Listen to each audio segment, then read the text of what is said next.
আপনার এই যে ভিপি থেকে এমপি হওয়ার যে যাত্রা, এটা একটু শুনি আপনার কাছ থেকে।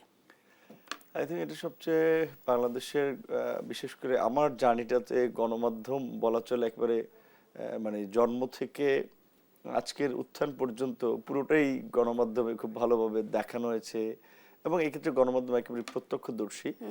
বিশেষ করে 2018 সালে আমরা যখন ছাত্রদের সরকারি চাকরিতে সুযোগের সমতা লাভের জন্য কিংবা মেধার মূল্যায়নের জন্য যে 2018 সালে কোটা সংস্কার আন্দোলন করেছিলাম এবং সেই আন্দোলন প্রায় দীর্ঘ 8 মাস ব্যাপী আন্দোলন করেছিলাম। সেই আন্দোলন করতে গিয়ে আমি আমার অনেক সহকর্মী হামলার শিকার হয়েছে, মামলার শিকার হয়েছে, জেলে গিয়েছে।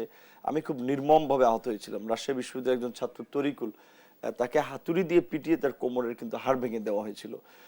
নারী আমাদের একজন, তাকে শ্লীলতাহানি করা হয়েছিল।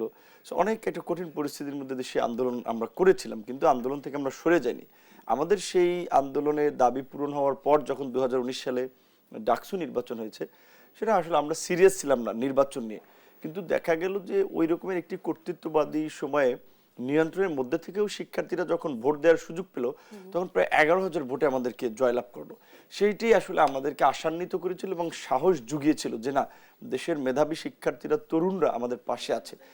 যেই কারণে ওখান থেকে রাজনৈতিক চিন্তা ভাবনা এবং আপনারা দেখেছেন যে বিশেষ করে ওই 2019 সালের ডাকসু নির্বাচনে জয়লাভের পর থেকেই সারা দেশের ছাত্রদেরকে সংগঠিত করার জন্য বিভিন্ন বিশ্ববিদ্যালয়, কলেজে আমরা কমিটি গঠন এবং তারপর আমরা একটা রাজনৈতিক চিন্তাধারা থেকে ছাত্র সংগঠন থেকে যুব সংগঠন, শ্রমিক সংগঠন, দেশের বাইরের প্রবাসীদের নিয়ে কাজ করা, প্রবাসী সংগঠন, প্রবাসী অধিকার পরিষদ, সর্বশেষ 2021 সালে বাংলাদেশের স্বাধীনতার সুবর্ণ জয়ন্তীতে আমরা 26 অক্টোবর গণ অধিকার পরিষদ নামক রাজনৈতিক দল গঠন করি এবং এই ফ্যাসিবাদ পতনের পরে আমরা নিবন্ধন লাভ করি এবং এই 26-এর নির্বাচনে বিএনপির সাথে অ্যালায়েন্স করে নির্বাচন করি এবং নিজ দলের মার্কাতেই আজকে এমপি হয়েছি।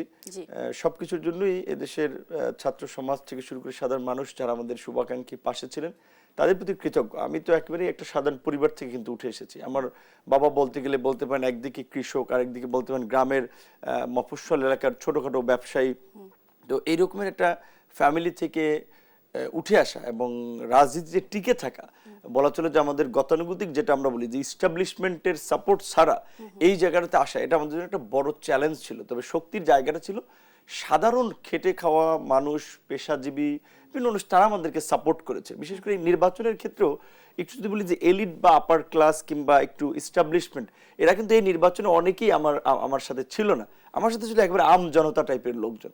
তো তাদেরকে নিয়ে আসলে এই যুদ্ধ, লড়াই, সংগ্রাম এবং শেষ পর্যন্ত এই বিজয়ী হওয়া, তো এর ক্রেডিট বলতে হবে দেশের সাধারণ মানুষকে।